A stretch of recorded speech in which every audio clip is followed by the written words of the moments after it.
صحیح مسلم حدیث نمبر 87۔ حضرت عبداللہ بن مسعود رضی اللہ تعالی عنہما سے مروی ہے کہ نبی اکرم صلی اللہ علیہ وسلم نے ارشاد فرمایا، اللہ تعالیٰ نے مجھ سے پہلے جس نبی کو اس کی امت کی طرف بھیجا ہے، اس نبی کے لیے اس کی امت میں مددگار اور ساتھی ہوئے ہیں جو ان انبیاء کرام کے طریقوں پر چلتے اور ان کے حکم کی تعمیل کرتے تھے۔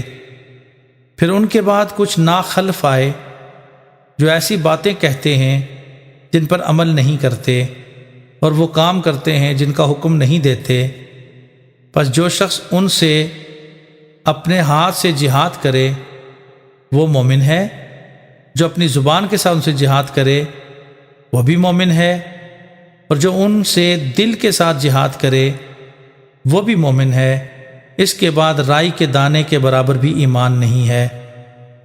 حضرت ابو رافع فرماتے ہیں، میں نے یہ بات حضرت عبداللہ بن عمر رضی اللہ تعالی عنہما سے بیان کی تو انہوں نے اس بات کو تسلیم نہ کیا۔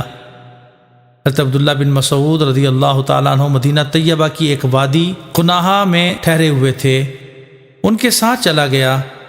جب ہم بیٹھے تھے تو میں نے حضرت ابن مسعود رضی اللہ تعالیٰ عنہ سے اس حدیث کے بارے میں پوچھا تو انہوں نے اسی طرح بیان کیا جس طرح میں نے حضرت ابن عمر رضی اللہ تعالی عنہما سے بیان کیا تھا۔ صالح راوی کہتے ہیں حضرت ابو رافع سے اس کے مثل مروی ہے۔